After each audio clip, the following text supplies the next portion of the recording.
से उनकी तरफ से बहुत सारा प्यार आशीर्वाद आई रहुआ खाते बहुत बहुत धन्यवाद। और कहा तरीका कि डोली से उतरला हमारा, जितने हमारे गार्जियन बैठे हैं ना, जितने बड़े लोग बैठे हैं, अगर मॉडल के लिए पैसा भेजते हैं तो चारों आदमी के लिए भेजिएगा, एक सम्मान भेजिएगा,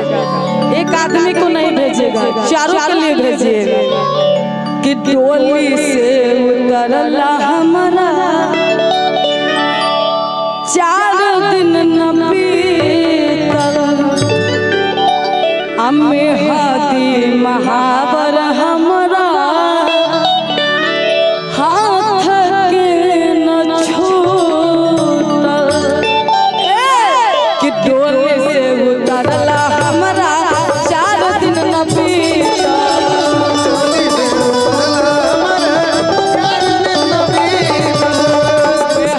महावर हमारा हाथ के न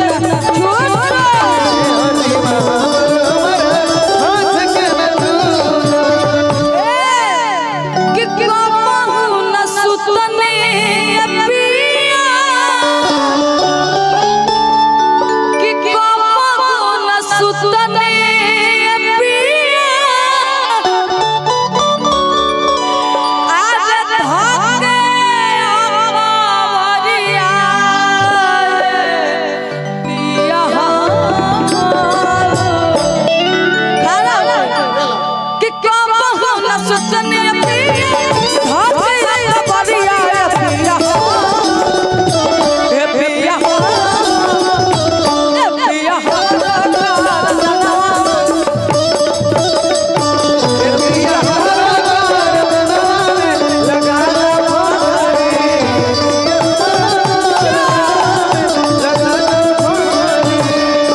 बहुत बहुत धन्यवाद। जय माता। जितेंद्र शुक्ला जी की तरफ से बहुत सारा प्यार आशीर्वाद पुरस्कार है, बहुत बहुत धन्यवाद गार्जियन जी को। जय माता दी। बाकी सुपरस्टार हमारे गोलू राजा जी का ही गाना है, इधर ये पारो जी कि खोला ना दिल के दरवाजा। ऐसे भी आप बहुत खूबसूरत है, जब वो खड़े होंगे तो खुद बोलेंगे कि खोला ना दिल के दरवाजा गोलू राजा खातिर,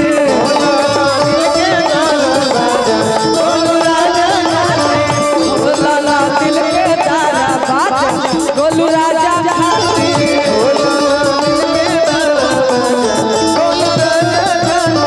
ए हो गोलू राजा खातिर, ए हो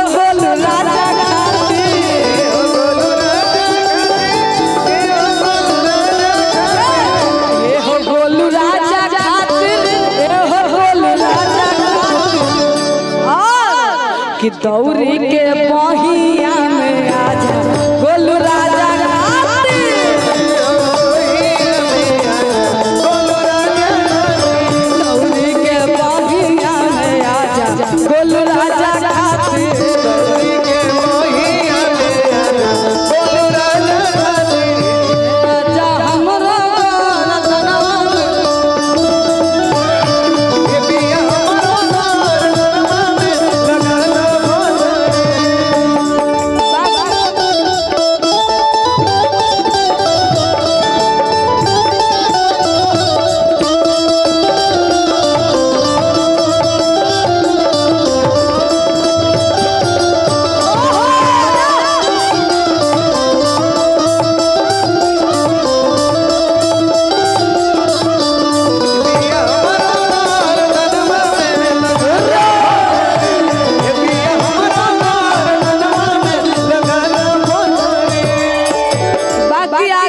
से अपना सैया जैसे का ये अच्छा दिखते बारी हमरा के बकौर कहत तरीका कि राउर में हरिया भइल कि राउर नौकरिया भागिल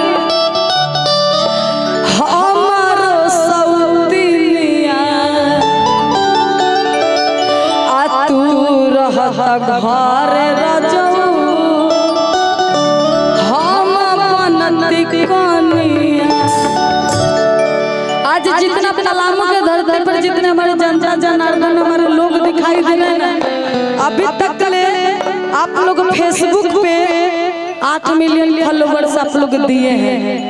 8 मिलियन पूरा कर रखे हैं और जितने लोग देख रहे हैं आदित्य राज पेज को सुनते हैं हम चाहेंगे कि आज के दिन आप लोग फॉलो कर दीजिएगा तो उसको 10 मिलियन रोकने में कोई नहीं रोक सकता है। राताराती आप लोग 10 मिलियन पूरा दीजिएगा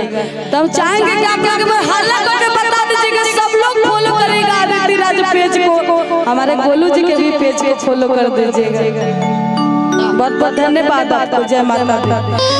कि राउर नौकरिया भागिल हमारो सौतिनिया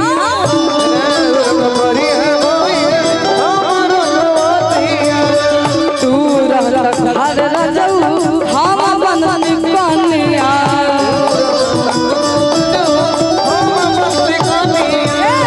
राउर नौकरिया भागिल हमारो सौतिनिया तू रहत घर रजऊ हम बनती कनिया कि गोपा गुन सुतने पिया कि गोपा गुन सुतने पिया आज धके कबरिया पिया पिया पिया हमरो घर नाम लगा